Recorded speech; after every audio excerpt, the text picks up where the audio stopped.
अस्सलाम वालेकुम, नमस्कार, सत श्री अकाल एंड गुड इवनिंग। मैं हूं आरज़ू काज़मी और आप देख रहे हैं पॉइंट ऑफ व्यू। हमें जी आज जॉइन किया है आप सबके जाने पहचाने ताहिर वोरा साहब ने। बहुत शुक्रिया सर कि बहुत बहुत आज आप शुक्रिया आए जी। हैं। सर, हम थैंक आपका you for channel having me. देखते रहते हैं और बहुत सारी न्यूज़ बल्कि हम वहाँ से कैच करते हैं कि सो आजकल क्या हो रहा है। सो नाइस लेकिन ऑफ यू। बहुत शुक्रिया सर कि आज आप आए। और सर, सबसे पहले हम बात करेंगे इमरान खान की और जिस तरह से वो हुकूमत चला रहे हैं। वो तो आप जानते ही हैं कि किस तरह की एम्बेरसमेंट बाकी कंट्रीज के साथ है, लेकिन चाइना के साथ हमें लगता था कि टर्म्स अच्छे हैं। इस बार चाइना ने भी लगता है कि कुछ कोल्ड शोल्डर दिया है, तो चाइना की विजिट को आप कैसे देखते हैं? देखिए, चाइना जो है कोल्ड शोल्डर इस बार ही नहीं, काफ़ी अरसे से दे रहा है। क्योंकि तो उन्होंने बहुत ह्यूज इन्वेस्टमेंट का ऐलान किया था। ये जो आपका पूरे का पूरा प्रोजेक्ट है, जिसको ये बोलते थे कि ये गेम चेंजर है और पता नहीं क्या कुछ है, सी पैक। तो वो सी पैक बड़े अरसे से ऑलमोस्ट पैक पड़ा हुआ है, इसलिए कि चाइना ने अभी तक जो इंफॉर्मेशन है वो $62 बिलियन पाकिस्तान में इन्वेस्टमेंट नहीं किए हुए। अभी तक वो शायद कुछ 20+ इन्वेस्ट कर सके हैं, बाकी तो उन्होंने ग्रेजुअली करने थे। अब पाकिस्तान भी अपनी सोवरेनिटी के चक्कर में, कोट अनकोट में सोवरेनिटी कह रहा हूँ, क्योंकि पाकिस्तान में भी तो सोवरेनिटी का जो है ना वो कंट्रोवर्शियल ही रहता है मामला। कुछ कहते हैं जी कि पाकिस्तान का चाइना की गोद में जाना ये सोवरेनिटी है, कुछ कहते हैं कि ये बहुत बुरा है होगा पाकिस्तान के लिए। तो एनी हाउ पाकिस्तान में भी ये कंट्रोवर्शियल जो हुकूमती लेवल पे समझा जाता है, जो आप अखबारी बयानात देखते हैं उसको तो भूल जाइए, उसको तो उसकी तो कोई अहमियत नहीं होती। तो इमरान खान फंसे हुए हैं। देखिए, इन्होंने जब ये ऑपोजिशन हुआ करते थे, अगर आपको याद हो, तो उन्होंने सी पैक की इनडायरेक्ट भी और डायरेक्ट भी मुखालफत की थी। उन्होंने पाकिस्तान की सोवरेनिटी पे क्वेश्चन उठाया था। फिर ये इक़्तिदार में आ गए तो इनको आके इक़्तिदार में पता चला कि कहना कुछ और होता है। अमली तौर पर पाकिस्तान जैसे मुल्कों के बेइंतहा मसाइल हैं, और फिर इनको जब ये अंदाज़ा हुआ कि अमेरिका पैसे नहीं दे रहा, जब अंदाज़ा हुआ कि अरब कंट्री से भी उस तरह की इमदाद नहीं मिल रही, ये तुर्की के पास गए, तुर्की ने भी बस प्यार के बोल ही बोले, इनको कुछ दिया नहीं। तो इन्होंने बहुत सारी कोशिशें की, तो फिर अल्टीमेटली ये फिर चीन के पास गए, तो चीन ने कहा कि बात ये है कि हम कोई दोस्ती-वोस्ती के चक्कर में तो पैसे इतने नहीं देंगे आपको। आप बताइए कि जो हमने अब तक आपको दिया है, उसका क्या हमें रिटर्न मिल रहा है, और वो कितनी सिक्योर है हमारी इन्वेस्टमेंट अब तक की। तो जो खबरें बताती हैं इनसाइडर्स की, जो मीडिया पे छपती हैं वो ज़रा कम, इनसाइडर की ज़्यादा खबरें, वो ये बताती हैं कि चाइना कोई 2 साल से ऑलमोस्ट पाकिस्तान पर ये क्वेश्चनिंग कर रहा है कि भई हमारा रिटर्न कहाँ है? हमारी जो इंटरेस्ट मिलने थे हमें वो कहाँ गए? फिर ये है कि हम आगे मज़ीद इन्वेस्टमेंट कैसे कर सकते हैं? तो ये बहुत बड़ा एक पाकिस्तान के लिए मसला है। अब ये सब कुछ कॉस्मेटिक होता है, क्योंकि इमरान खान आपके सामने है कि सिर्फ $1 बिलियन IMF से लेने के लिए इनको कितनी शराइत उनके मानने पड़े हैं। यहाँ तक IMF ने कहा कि आपको जो हम पैसे देंगे स्लोली एंड ग्रेजुअली, अगर हमने आपको दिए, आप ये चीन के कर्जे वर्जे नहीं उतारेंगे, और हमें चीन के साथ जो आपके एग्रीमेंट हुए हुए हैं वो भी ज़रा हमारे हवाले करें, ताकि हमें पता चले कि आपकी क्या खुफिया एग्रीमेंट्स हैं। मैं ये इमरान खान को इसमें जो जिसे कहते हैं ना क्रिटिसाइज़ नहीं करता, ये पिछली सरकारों से होता चला आ रहा है फ्रैंकली। हमें ऑनेस्ट होना है इस मामले में। ये सब इमरान खान इस मामले में चाहते थे बल्कि कि किसी तरह से चीन के हम चुंगल से निकल सकें, मगर जब इक़्तिदार में आए हैं तो उन्हें पता चला है कि कंटेनर के बयानात और होते हैं और अंदर बैठ के जो मुश्किलात होती हैं वो और होती हैं। अगरचे ये अलग बात है कि वो अंदर बैठ के भी कंटेनर वाला बिहेवियर करते हैं। तो ये जो विजिट हमने देखा इमरान खान का, एक तो इस हवाले से इम्पोर्टेंट था कि चीन चाहता था कि जहाँ पे बहुत सारे इंटरनेशनल कंट्रीज एक तरह से पार्शियल बाइकॉट कर रहे हैं चीन की विंटर ओलंपिक्स का, जैसे वो वीगर मुस्लिम्स का मसला उठा के वो चाहते थे कि हेड ऑफ द स्टेट्स जितने भी आ सकें वो उनके सरों को गिनवा सकें। रशिया अपनी मजबूरी की वजह से गया, चूंकि उनका वेस्ट के साथ इस वक्त बहुत बड़ा एक तनाज़ा चल रहा है। तो इमरान खान और कुछ और हेड ऑफ द स्टेट्स वहां पे गए, तो वो एटलीस्ट चीन इनके इनके सरों को गिनवा सकेगा। लेकिन इमरान खान का दौरा, जो इतलात हैं, कोई इतना कामयाब नहीं है, बल्कि ज़रा भी कामयाब नहीं है, इसलिए कि चीन पैसा लगाएगा नहीं, उनको कोई श्योरिटी नहीं है, उनके शहरी जो पाकिस्तान में काम करते थे, कई मारे जा चुके हैं, उन पर कई हमले हो चुके हैं, ना सिक्योरिटी है, जान की उनके लोगों की, ना उनके माल की सिक्योरिटी है पाकिस्तान में। तो चीन खाली दोस्ती-दोस्ती के चक्कर में तो पैसा लगाने से रहा। नहीं, आप बिल्कुल ठीक कह रहे हैं सर, लेकिन साथ-साथ हम ये भी देख रहे हैं कि आपने आईएमएफ की बात की, तो स्टेट बैंक जो है पाकिस्तान का, उसको भी आईएमएफ के अंडर दे दिया गया है और उसके ऊपर भी एक बिल लाया गया जिस पे काफ़ी हंगामा रहा, लेकिन खैर वो पास हो गया। उसके साथ ही हम ये भी देखते हैं कि जहांगीर तरीन, जो इमरान खान के बड़े नज़दीकी हैं, आज ही न्यूज़ में देख रही थी कि तकरीबन 70 बिलियन रुपीस जो हैं बैंक से उनके माफ़ कर दिए गए। तो ये कौन भरेगा ये पैसे? देखिए अनफॉर्चुनेटली पाकिस्तान पर जो कर्ज़ों का बोझ है वो बढ़ता चला जा रहा है। पाकिस्तान के जो फाइनेंशियल क्रंच हैं, वो गहरे से गहरे होते चले जा रहे हैं। और अभी जो ट्रांसपेरेंसी इंटरनेशनल की रिपोर्ट आई थी, उसके मुताबिक पाकिस्तान का जो करप्शन का नंबर है, वो और बुरा हो गया है। तो ये जो आप जहांगीर तरीन हो या इस जैसे जो भी वहाँ पे स्टेक होल्डर सो कॉल्ड हैं, तो वो उनकी वजह से ज़ाहिर है करप्शन का लेवल और ख़राब होगा। तो आपने कहा कि ये जो कर्ज़ों की माफ़ी है, ये कहाँ से होगी? तो ऑफ़ कोर्स ये जो पाकिस्तान की गरीब अवाम है, ये उनकी जेबों से ही पैसे जाएँगे। अगर उनकी जेबों में नहीं भी हैं पैसे, उनकी जेबें ऑलरेडी काटी जा चुकी हैं, तो भी ये कर्ज़े बहरहाल उनकी आगे आने वाली नस्लों पर ये बोझ होंगे। ये जो आपको कर्ज़ों के नंबर बड़े से बड़े अब नज़र आ रहे हैं, चूँकि कर्ज़ों की तो होती है ना वो मल्टीप्लिकेशन होती है। पहले अगर कोई 2 लाख कर्ज़ा है किसी घर पे, किसी कंट्री पे, तो वो एकदम से फिर 2 से 4 होगा, 4 से 16 होगा।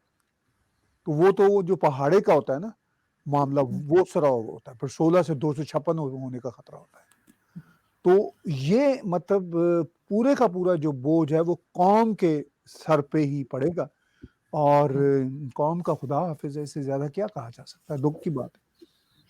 बिल्कुल, आप ठीक कह रहे हैं सर, लेकिन देखते हैं कि आगे ये क्या करते हैं, क्योंकि इनके पास टाइम गवर्नमेंट के पास कम रह गया है और अब ये थोड़ा-सा घबराए हुए नज़र आ रहे हैं। लेकिन साथ ही हम देखते हैं कि अगर हम यूके की बात करें तो वहाँ पे जो पुलिस है उन्होंने कहा है कि जी जो पाकिस्तानीज़ यहाँ पर आए हैं वो अपनी हिफाज़त खुद करें। इसका क्या मतलब है और ऐसा क्यों कहा गया है?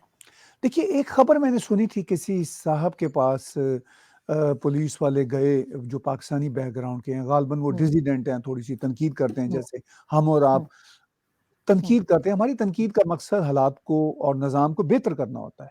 लेकिन बिल्कुल। ये टॉलरेंस नहीं है इस एस्टेब्लिशमेंट में, ये कोई आज की बात नहीं है। हमेशा से अनफॉर्च्यूनेटली टॉलरेंस नहीं है।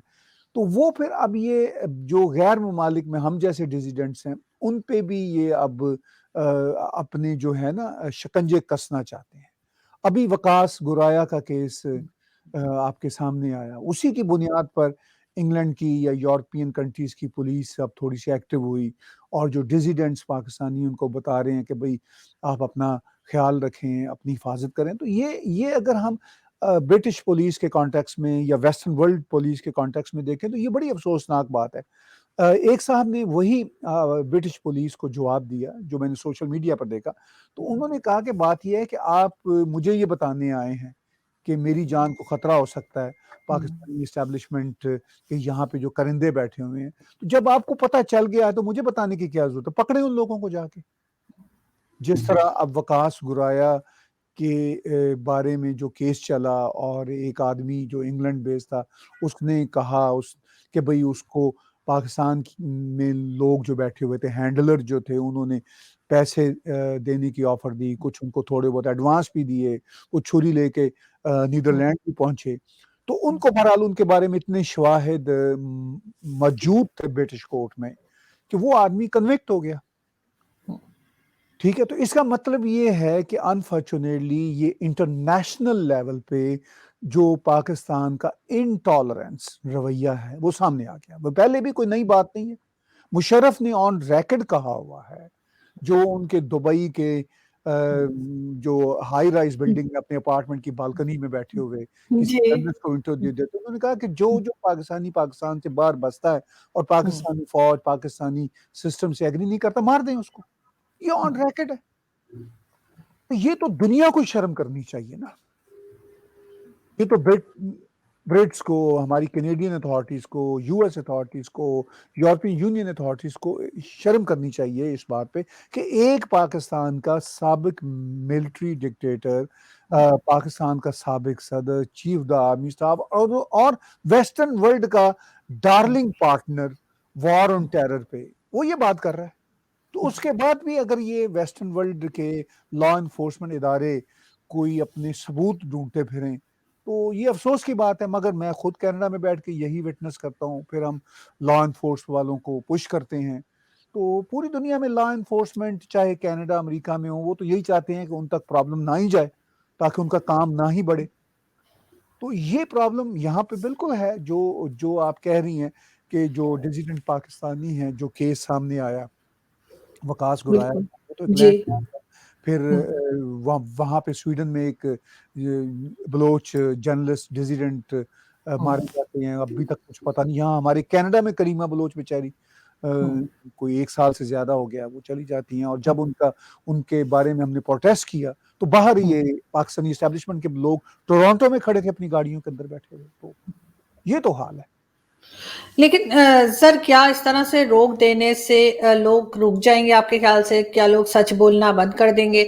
और दूसरे जो भी कंट्री हो, चाहे यूके हो, कनाडा हो, कहीं भी हो, उनकी भी तो जिम्मेदारी है कि वो अपने सिटीजन्स का ख्याल करें, चाहे वो पाकिस्तानी है या जो भी है।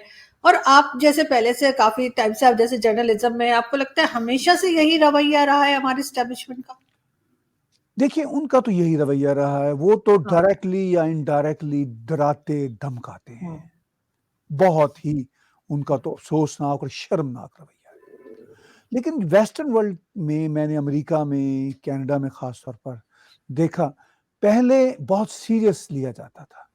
अब जो जो कम्युनिटीज की तादाद बढ़ती चली जा रही है, और आपको पता है हमारी पाकिस्तानी कम्युनिटी जो है काफी बड़ी हो गई है यहाँ कनाडा में भी, तो उनमें सिंपथाइजर बड़े हैं पाकिस्तान आर्मी के। ऐसे मतलब उनको समझ ही नहीं आती कि भाई वो क्यों पाकिस्तान आर्मी के इतने बड़े स्पोक्स पीपल बने हुए।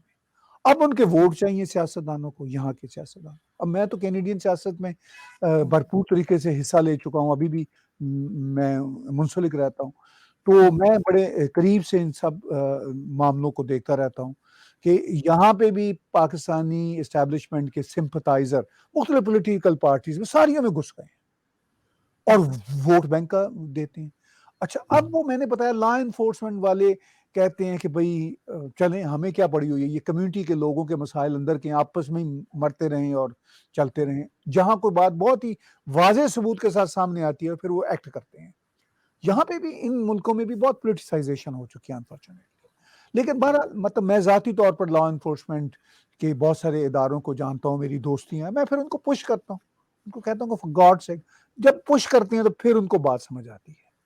पॉलिटिकल लेवल पे तो हमें पता चल गया है कि कोई भी पॉलिटिकल पार्टी, कनाडा की हो, मैं कनाडा की बात कर रहा हूँ, उनको कोई इंटरेस्ट नहीं है अपने ही शहरियों को प्रोटेक्शन देने में। वो सिर्फ पॉलिटिकल गेम्स ही यहाँ पर खेलते हैं। यहाँ पर भी यही हाल हो गया जो अनफॉर्चुनेटली वहां पर है। थोड़ा कम बुरा होगा तो, लेकिन हमारे चूंकि तल्लक वास्ते दोस्तियां हैं लॉ इन्फोर्समेंट के कुछ इदारों से, तो आप फिर उनको कहते हैं कि भाई फॉर गॉड से हम आपके सिटीजन हैं। तो फिर वो उठते हैं, कहते हैं हाँ हाँ नहीं नहीं नहीं। हालांकि सर कुछ सस्ते किस्म के ट्रोलर्स जो हैं वो एस्टेब्लिशमेंट के, वो यूरोप वगैरह में भी बैठे हुए हैं। जी और उनको तरह तरह के अवार्ड्स भी मैं देखती हूँ कि फौज की तरफ से मिलते रहते हैं। कभी कुछ कोई शील्ड दी जा रही है, कभी कुछ दिया, तो मुझे कहती हूँ इन्होंने किया क्या है जो इनको ये कुछ दिया जा रहा है। तो इस किस्म की छोटी छोटी हरकतें करके, वैसे तो ये एक्सपोज ही हुए हैं अभी तक। इनके जो ट्रोलर्स हैं उन्होंने इनफैक्ट इनके अगेंस्ट ही एक तरह का काम कर दिया है कि जो लोगों को पहले नहीं पता था वो अब पता लग गया कि ये इनके जरिए ही बातें फैलाते हैं और किस तरह से सब गलत इंफॉर्मेशन दी जाती है। लेकिन फिर भी सर मैं यही कहूंगी कि जो लोग वहां पे रहते हैं, पहले लोग समझते थे यहाँ से अगर यूरोप अमेरिका चले गए तो बड़े सेफ हो जाएंगे, लेकिन इसका मतलब आप ये कह रहे हैं कि अब वो भी बात नहीं रह गई है? उस तरह की बात नहीं रही, लेकिन फिर भी सेफ हैं हमारे पास। बहुत ज़्यादा अपॉर्चुनिटीज़ हैं, हम इनको काउंटर कर सकें, ऐसी बात भी नहीं। लेकिन इनके जो ट्रोलर्स की आप बात कर रही हैं, जिनको ये अवार्ड देते हैं, उनमें सबसे बड़ा अवार्ड तो मिलता था हर साल, लॉर्ड नज़ीर को मिलता था ना।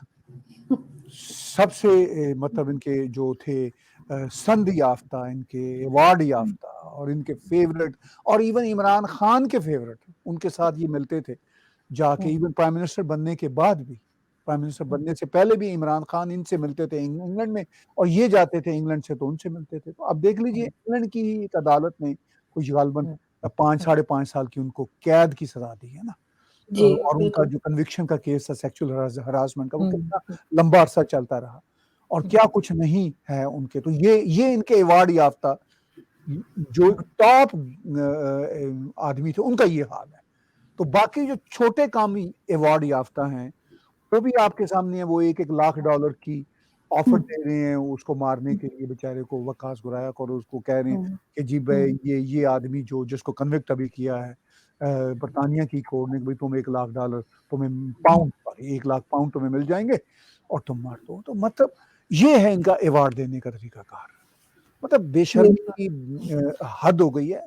बात ये है बदकिस्मती से कि पाकिस्तान की इस्टेब्लिशमेंट को, पाकिस्तान की पॉलिटिकल अशराफिया और ये सब जो टॉप के लोग हैं, ये जो बड़े बड़े टीवी चैनलों पे ऐसे ही बोलते रहते हैं, स्पोक्स पर्सन बने हुए हैं बूटों वालों के, इन सबको ये सोचना चाहिए कि इन सब की इन हरकतों से पाकिस्तान कहाँ पे है।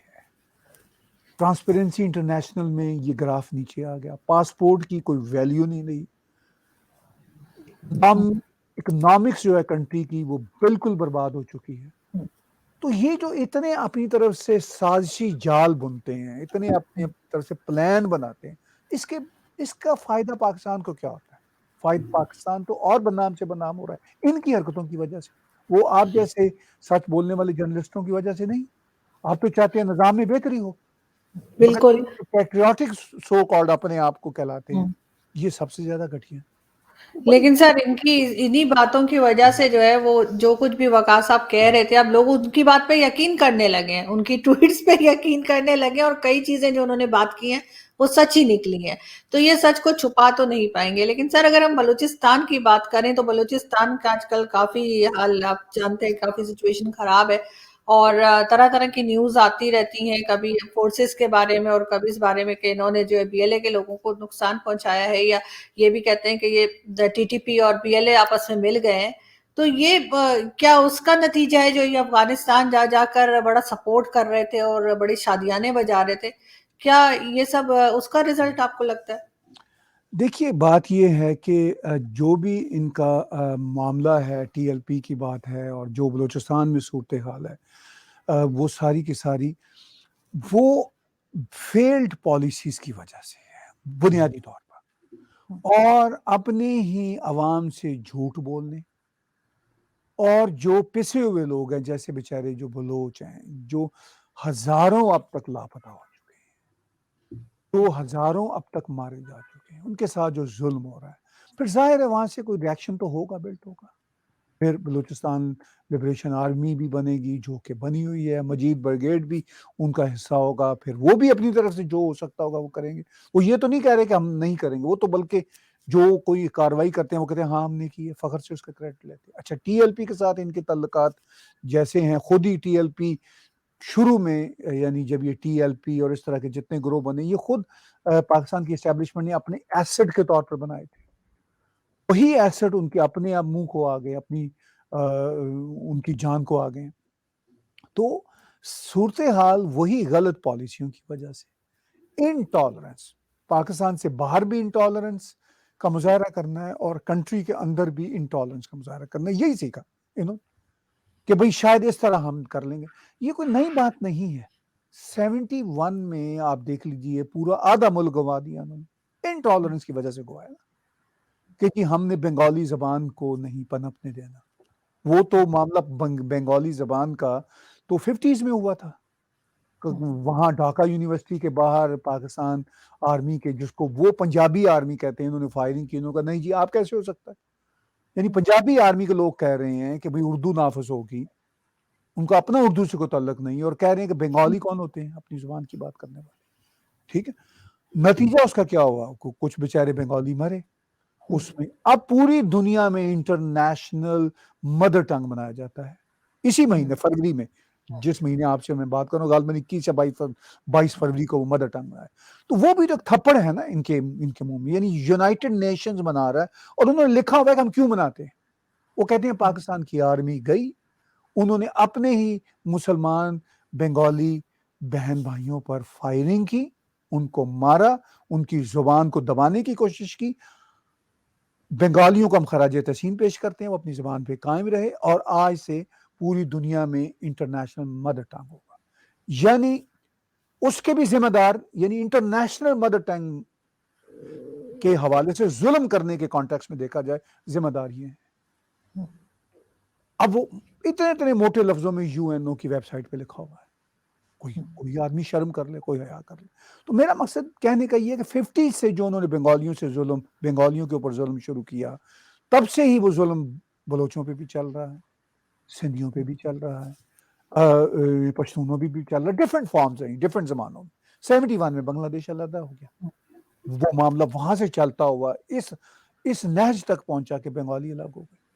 अब ये कहते हैं जी कि हम जो बलोच हैं हम इनको मार के रहेंगे, घरों से उठा लेते हैं। अब देखिए ये जो ऊपर तले कुछ वाकयात हुए हैं बलोचिस्तान में, जिसमें डिफरेंट न्यूज़ आ रही हैं।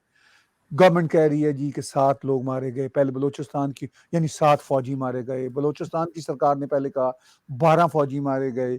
अब बलोच लिबरेशन आर्मी वालों का कहना दर्जनों पाकिस्तान आर्मी के लोग मारे गए। इन्होंने कहा पाकिस्तान आर्मी के लोग 7 मारे गए। मतलब इतने कॉन्ट्राडिक्शंस हैं। इन्होंने कहा जी जो 20 हैं वो हमने कोट अनकोट दहशतगर्द मार दिए हैं, 7 हमारे लोग मारे गए। अब वो लिबरेशन आर्मी वाले कह रहे हैं नहीं जनाब ये तो दर्जनों मारे गए। बलूचिस्तान की गवर्नमेंट कह रही है जी 1 दर्जन के करीब मारे गए। मतलब दुख की बात ये है ना। अब ये सिलसिला चल रहा है। अभी ये आज ही जब मैं और आप बात कर रहे हैं तो कोयटा में एक हुआ है, ब्लास्ट हुआ है, जिसमें कुछ लोग जख्मी हुए हैं। जी। तो इस सारी सूरत हाल में जाहिर है जिस तरह के ये जुल्म कर रहे हैं एक रिएक्शन तो बनेगा। इसी तरह टीएलपी जो इन्होंने बनाई थी अब इनके हाथ से बाहर निकल चुकी है। कुछ टीएलपी के लोग इनके काबू में भी रहते हैं, वो सब कारोबार है। जो इनके साथ इंटरेस्ट जिनके मिल जाते हैं साथ आ जाते हैं, जिनके नहीं मिलते वो बाहर चले जाते हैं। तो ये सारे का सारा जो खेल है ना, ये समझते हैं कि हम दबा के, डरा के, धमका के, कुछ पैसों का लालच, कुछ इंटरेस्ट साथ मिला के चीजों को काबू कर लेंगे। आज यानी आज के दिन पिछला 70-75 साल से तो ऐसा हो नहीं सका, तो आइंदा कैसे हो पाएगा? It is impossible. नहीं, आप बिल्कुल ठीक कह रहे हैं। लेकिन सर पाकिस्तान की तकरीबन पूरी दुनिया में जो है फॉरेन पॉलिसी बड़ी हमें नाकाम नजर आती है। अक्सर कंट्रीज के साथ टेंशन बनी हुई है। तो ये जो एम्बेसडर्स बना के भेजते हैं, अभी आपको भी पता होगा मसूद खान साहब के ऊपर काफी एतराज हो रहा था और उन्हें नहीं रखा जा रहा था, यूएस एम्बेसडर उन्होंने बनाया। तो सिर्फ यही रह गए थे लोग? एक सवाल ये भी कर रहे हैं कि क्या सिर्फ यही रह गए थे यूएस भेजने के लिए और दूसरे या फिर रिटायर्ड जनरल्स ही रह गए हैं? कोई इनको ढंग के एम्बेसडर्स नहीं मिलते जो वहां पे पाकिस्तान के ताल्लुकात, किसी भी कंट्री में पाकिस्तान के ताल्लुकात जो है वो बेहतर करें उस मुल्क के साथ? देखिए हमने यहाँ पर इन मुल्कों में, हमारे कनाडा में भी, अमेरिका में भी, वेस्टर्न वर्ल्ड में भी कैरियर डिप्लोमेट भी देखे। अब वो भी मोस्ट ऑफ देम को इतना उम्दा बिहेव नहीं कर रहे थे। उन पर भी चूंकि पाकिस्तान की एस्टेब्लिशमेंट या आर्मी का ही प्रेशर होता है, वही पॉलिसी। अब जो एम्बेसडर्स की आप बात कर रही हैं, पाकिस्तानी एम्बेसडर्स के पास सबसे बड़ा जो होता है वो बॉल, जो वो जिन जिन मुल्कों में वो सर्व कर रहे होते हैं वो फेंकने के लिए, वो है कश्मीर का बॉल कि जी कश्मीर कश्मीर कश्मीर। अब सवाल ये है कि एक हरा हुआ कॉज, एक ऐसा कॉज जिस पे ये आज तक कुछ कर ही नहीं सके, उसी खोटे सिक्के को ये क्यों उछालते रहते हैं? चाहे वो अपने कैरियर डिप्लोमेट्स हों, चाहे वो इनके जो इंस्टॉल्ड किस्म के रिटायर्ड फौजी जर्नल या मिस्टर मसूद खान जिनकी बनी हुई है कंट्रोवर्सी, वैसे लोग। अब देखिए मिस्टर मसूद खान की आपने बात की, वो आज़ाद पाकिस्तान के पॉइंट ऑफ व्यू से आज़ाद जम्मू कश्मीर के वो सदर रह चुके हैं। मैं उनसे यहाँ टोरंटो में एक बार बहुत ही ब्रीफली मिल भी चुका हूँ। अब मतलब मैंने तो खैर तनकीद ही की थी जब वो बहुत ही मतलब 2-3 मिनट की थी मुलाकात। मैं तो करना नहीं चाहता था, वो कहीं किसी जगह पे आमना सामना हो गया। तो मैंने तब भी कहा जनाब कि आप ये जो कश्मीर कश्मीर का खेलते रहते हैं कार्ड, क्या इसका फायदा है आपको? तो वो भी नाराज हुए और डिप्लोमेट्स भी यहाँ पे जो उनके साथ फिर रहे थे नाराज हुए। तो अब मिस्र खान जो हैं वो बुनियादी तौर पर कश्मीर कॉज की जो भी बात करेगा वो पाकिस्तानी इस्टेब्लिशमेंट के 100% पपेट होते हैं। ठीक है, अब वो पपेट हैं, कोई कोई लायक आदमी भी नहीं है कि जो मतलब पाकिस्तान की जैसे इकोनॉमिक रिलेशनशिप है अमेरिका के साथ वो करें। वो वहां पे बैठ के भी कश्मीर कश्मीर कश्मीर करते रहें। जो इमरान खान यूएनओ में जब आते हैं कहते हैं और वो बड़े फख्र से कह के चले जाते हैं और उनका कश्मीर का एजेंडा उनके अपने इस्लामी मुल्क नहीं कैरी कर रहे, वो बल्कि इसमें नाराज होते हैं। यूएई बिल्कुल। वो सऊदी अरब वो उनको कहते हैं कि भाई आप क्या यही बात करते रहते हैं, शट योर माउथ। वो तो बिल्कुल इसी तरह आजकल कह रहे हैं जो इन्फॉर्मेशन, इसीलिए इनको पैसे वैसे वहां से नहीं खुले मिल रहे क्योंकि बल्कि अभी भी जो सर गए थे शाह महमूद कुरैशी साहब कहीं विजिट पे जो गए थे तो वहां पे यूरोपियन कंट्रीज में तो वहां इन्होंने कश्मीर कश्मीर नहीं किया क्योंकि उन्होंने मना कर दिया था। Of course of course of course अभी वो पाकिस्तान शायद आए हुए हैं सऊदी अरब के इंटीरियर मिनिस्टर, तो आई डोंट थिंक सो कि ये कश्मीर की गर्दान उनके साथ कर सकेंगे। अच्छा, ये वेस्टर्न वर्ल्ड में चूंकि चल जाती है ये गर्दान, इसलिए कि वेस्टर्न वर्ल्ड में बहुत लिबर्टीज है। अच्छा, वो कर देंगे, लेकिन क्या बाइडन इनकी बात सुनेंगे? क्या इवन हमारे प्राइम मिनिस्टर जस्टिन ट्रूडो इनकी बात सुनेंगे, जो कि बहुत ही लिबरल हैं, इनके इर्द गिर्द पाकिस्तानियों ने बहुत मतलब घेराव किया हुआ है, लेकिन ट्रूडो साहब ने भी कभी आज तक कश्मीर की बात नहीं की और ना वो करेंगे गालबन, चूंकि उनको तो ब्रीफिंग कनाडा के जो लॉ एंड ऑर्डर के और इंटेलिजेंस के इदारे हैं उनसे लेनी होती है ना इस तरह की सेंसिटिव बात करने से पहले।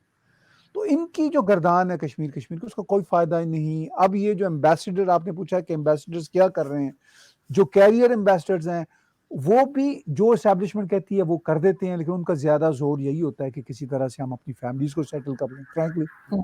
ठीक है, कोई अगर अच्छे मुल्क उनकी अपॉइंटमेंट हो गई है तो बच्चों बच्चों को वहाँ पे पढ़ा दें, उनको स्टूडेंट वीजे दिलवा दें, फैमिली को कर दें, कुछ पैसे वैसे अगर सेविंग है कुछ बना के इधर उधर से एक घर ले लें। तो बहुत सारे मैं एम्बेसडर्स या डिप्लोमेट्स यूँ कहने चाहिए कनाडा में जो साबिक हैं वो बैठ गए हैं। ठीक है, तो वो उनका हक है या जैसे हम हमारा हक है, लेकिन वो फिर इससे फायदा उठाती है कि भाई व्हाई नॉट, जब जब हर कोई ही वो जैसे कहते हैं ना बहती गंगा से हाथ धो रहा है तो हम क्यों ना धोएं। तो ये सिचुएशन है। नहीं सर, बिल्कुल धोएं वो बहती गंगा से हाथ, लेकिन साथ साथ वो काम भी तो करें जिस काम के लिए इनको भेजा गया है। बेशक फैमिली को सेटल करा दें, बेशक जो घर बनाना है बना लें, लेकिन साथ साथ जिस जो ड्यूटी दी गई है, जो जिम्मेदारी है वो भी तो पूरी करें। जो वहां पे मतलब इनके बैठे रहने का कोई फायदा तो नहीं है इन एम्बेसडर्स के, अगर देखिए हर इनका कंट्री के आइडियली साथ काम हमारे। क्या है, इनका जी। आइडियली काम ये होता है कि ये यहाँ पे बैठ के रिलेशनशिप बिल्ड करें जिस कंट्री में भी एम्बेसडर होता है। उसका आइडियली काम ये होता है कि वो उस कंट्री के साथ, जिस कंट्री से वो आया है एज एम्बेसडर या डिप्लोमेट व्हाटएवर, उसके साथ रिलेशनशिप बिल्ड करें। और रिलेशनशिप बिल्ड करने का तरीका कार ये होता है कि देखें इकोनॉमिक्स में क्या हो सकता है, कल्चर में क्या हो सकता है, हम आपस में क्या बात कर सकते हैं। लेकिन उनकी तान तो कश्मीर से शुरू होती है और कश्मीर पे खत्म होती है, जिसमें कनाडा को या यूरोपियन यूनियन को या ऑस्ट्रेलिया को या अमेरिका को कोई इंटरेस्ट ही नहीं है। उनको पता है, उनकी अपनी इंटेलिजेंस की रिपोर्ट्स उनको बता रही हैं कि भाई ये तो फेल्ड कॉज है और इन्होंने तो वहां पे एक्सट्रीमिज्म की थी, इनके देश ने टेररिज्म फैलाई थी। अच्छा, अब वो काम उनका ये है, आप कह रही हैं कि वो अपना काम तो कम से कम करें ना, अब उनके पास काम ही यही है, तो ये काम तो फेल्ड काम है ना, ये काम तो हो नहीं सकता। तो मैं तो समझता हूँ कि इस काम की बजाय वो अपनी फैमिलीज को सेटल कर लें, बच्चों को सेटल कर लें, ये बेहतर काम है। इसलिए कि वो ये तो हो सकता है ना, बच्चे तो यूनिवर्सिटी जा सकते हैं, वो तो हो ही नहीं सकता काम। बिल्कुल सर, और साथ ही लॉर्ड नजीर पे भी बिल्कुल सन्नाटा है, ना मीडिया कोई बात कर रहा है, ना गवर्नमेंट ने कोई स्टेटमेंट दी, बल्कि इमरान खान साहब के साथ सोशल मीडिया पे अलबत्ता जरूर उनकी तस्वीरें लोग लगा रहे हैं कि बड़ी दोस्ती थी उनकी, और उसपे भी कोई एम्बेरसमेंट नहीं है इनको। कश्मीर कश्मीर करते हैं लेकिन वो भी तो कश्मीर के ही है ना। हाँ जी, हाँ जी, कोई इनको एम्बेरसमेंट नहीं होती खान साहब को किसी बात पे भी। और वो जो खुद को कश्मीर का कहते थे, वो मैंने यहाँ टोरंटो में कई बार उनको देखा है, चंद एक बार ब्रीफली इंटरेक्शन भी हुआ, तो वो भी तो ठेठ पंजाबी बोल रहे होते हैं मेरी तरह की, कश्मीर का तो एक लफ्ज नहीं उनको आता। तो किस बात के वो कश्मीरी हैं? I don't know. ठीक है ना जी। चलिए मान लिया जी कि वो आज़ाद जम्मू कश्मीर के किसी इलाके से उनका ताल्लुक है, उनके पेरेंट्स वेरेंट्स का, खुद तो वो लॉर्ड थे, तो वहाँ पे भी एक बार गाड़ी के नीचे किसी को मार दिया लेके, और कई केसेस सामने आए। अभी उनका जो कोर्ट ने फैसला दिया वो पूरी दुनिया के सामने है। तो इस सारी सूरत-हाल में इमरान खान के साथ उनकी तस्वीरें छपना कोई चंभे वाली बात नहीं है, चूँकि इमरान खान साहब का अपना जो माज़ी है, बेटी तक को ओन नहीं किया। बिल्कुल। ठीक है? तो मतलब वो फिर एक ही करैक्टर के लोग हैं ना फ्रैंकली। मतलब कोई खान यही साहब कर का रहे हैं। करैक्टर और इनका जो सेक्सुअल असॉल्ट में कन्विक्ट हुए हैं, कोई फ़र्क तो नहीं हुआ ना? कि अगर वो आप अपनी बेटी को ही ओन नहीं करते, तो इसका मतलब ये है कि आप फिर ऑलमोस्ट क्या बल्कि उससे भी बदतर हैं। सर फिर ये सादिक और अमीन तो ना रहे जिसका ये दावा करते हैं, क्योंकि ज़ाहिर है जब बेटी ये को ही ऑन सादिक करते व हैं। अमीन की जब आप बात करती हैं तो मेरी हँसी छूटने के करीब पहुँचती है कि भाई कैसे मैं अपनी हँसी को रोकूँ। बस इधर इसका हँस ये लिया है करो। हल कि ये अपना नाम चेंज कर लें, उसका अपना नाम चेंज करके सादिक अमीन रख लें अपना नाम। तो अब हो जाएगा। हाँ, बस। बिल्कुल। ये है। बहुत शुक्रिया सर कि आपने आज जॉइन किया। Thank you so much. बहुत अच्छा लगा आपसे बात करके। थैंक बहुत यू। शुक्रिया। Thank you sir.